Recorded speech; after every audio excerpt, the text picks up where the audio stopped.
শিৱসাগৰত পুনৰ বাঢ়িল পিঁয়াজ আৰু নহৰুৰ দাম।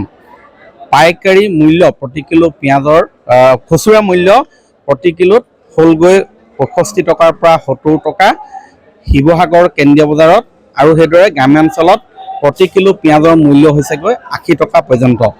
আৰু মই বৰ্তমান উপস্থিত আছোঁ শিৱসাগৰ কেন্দ্ৰীয় বজাৰত।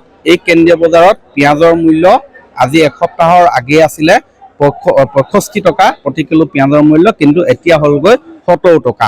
মই সেই বিষয়ে জানিব বিচাৰিম, এগৰাকী বিক্ৰেতা আছে, তেওঁৰ পৰাই জানিব বিচাৰিম। দাদা, নতুন পিঁয়াজৰ মূল্য কিমান? 70 টকা কেজি। কেইদিনমান আগত 65 টকা হৈছিলে, এক সপ্তাহ আগত আছিলে। পুৰাণা পিঁয়াজো আপোনাৰ এতিয়া 70 টকা হ'লগৈ। এতিয়া নতুন পিঁয়াজ 70 টকা। নহৰু 280 টকা কেজি। হয়, দাম কিয় কমা নাই নহৰু? হোলচেলে ক'ব পাৰিব, আমি তো 5 কেজি আনি পিনি বস্তু বিকো।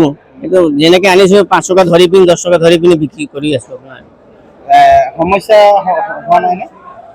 সমস্যাটো হৈছে, বস্তুৰ দাম বঢ়াৰ পাছতো হ'ব, অলপমান চবৰে হৈছে, বেপাৰো হৈছে, কাষ্টমাৰো হৈছে। আপোনাৰ দুই পক্ষ হৈছে।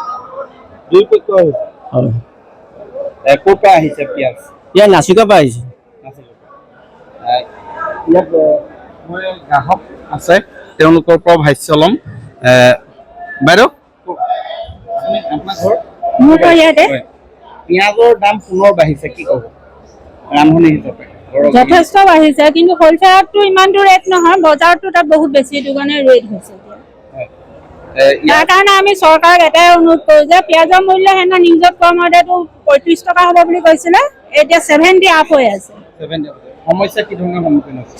যথেষ্ট সমস্যাৰ সন্মুখীন হৈছে। যেনেকৈ ইনকাম আছে তেনেকুৱাতো আমাৰ তেনেকুৱা হেৰি নাই হোৱা, আমি বহুত বিপদত পৰিছোঁ। যোগান বিভাগৰ মানুহ দেখে নে বজাৰত? আজিলৈকে দেখা নাই। হয়, যোগান বিভাগৰ মানুহ শুই আছে। মই আৰু এগৰাকী গ্ৰাহক আছে, তেওঁৰ ভাষ্য ল'ম। দাদা, ঘৰ? মই ওচৰতে। পিঁয়াজৰ মূল্য পুনৰ বাঢ়িলে 5 টকা, কি ক'ব? কি ক'ব এতিয়া, বস্তুৰ দাম ইমানেই বাঢ়িছে, তাৰ ওপৰত পিঁয়াজৰ দাম বাঢ়িছে। পিঁয়াজৰ দাম বঢ়াৰ লগে লগে মানুহৰ সমস্যাটোতো হৈ গৈছে না। সাধাৰণ শ্ৰেণীৰ মানুহে মানে আপোনাৰ পিঁয়াজ কিনি খাবলৈ মানে সমস্যাই হৈ গৈছে।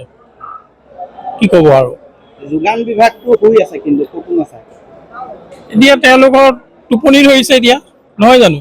চাবলৈ বিচৰা নাই, ৰাইজৰ অসুবিধা দেখা নাই, ৰাইজৰ যে ইমান কষ্ট হৈছে, বৃদ্ধি গৈয়ে আছে দিনক দিনে বস্তুৰ দাম। তাৰ ওপৰঞ্চি পিঁয়াজ, আলু, আজি কিমান দিন, আজি 6 মাহৰ ওপৰ হ'ল আপোনাৰ পিঁয়াজৰ দাম 70 টকাৰ পৰা নকমিছেই। মাজতেতো আপোনাৰ 75লৈ গুচি আহিছিলে। এতিয়া গ্ৰাম্যাঞ্চলত 80 টকা পাৰ হৈ গ'ল। কি আহ্বান জনাম চৰকাৰক? চৰকাৰক আহ্বান এটাই জনাইছোঁ যে ৰাইজকো চাওক, যাতে বস্তুৰ মূল্য অকণমান কম কৰক, চবৰে যাতে সুবিধা হয়, তাকে কামনা কৰিছোঁ। হয়, গ্ৰাহকসকলেও কৈছে যে যি পাইকাৰী মূল্য আৰু খুচুৰা মূল্যৰ মাজত বৃহৎ পাৰ্থক্য হয়। পাইকাৰী মূল্য য'ৰ পৰা হ'লচেলত আনে, তাত যিটো দাম, তাৰ তুলনাত 10 টকা 5 টকা বেছি লোৱাটো স্বাভাৱিক কথা খুচুৰা বিক্ৰেতাজনে, কিন্তু তাৰ তাৰতম্য অধিক দেখা গৈছে বিভিন্ন বজাৰত। কিন্তু ইয়াৰ পিছতো আচলতে শিৱসাগৰ যোগান বিভাগটোৱে কোনো ধৰণৰ পদক্ষেপ লোৱা নাই। যি টাস্ক ফ'ৰ্চ গঠনৰ কথা আছিলে, সেইবিলাক সকলো ফুটুকাৰ ফেন হ'ল, আৰু যাৰ বাবে বৰ্তমান ইয়াৰ দুৰ্ভোগ ভুগিছে কিন্তু সৰ্বসাধাৰণ জনতাই। আপুনি বিচৰা বাতৰি পাব কেৱল নিউজ 18 এপত। নিউজ 18 এপ ডাউনলোড কৰিবলৈ স্কেন কৰক এই QR কোড। গুগল প্লে ষ্টৰতো পাব এই নিউজ 18 এপ।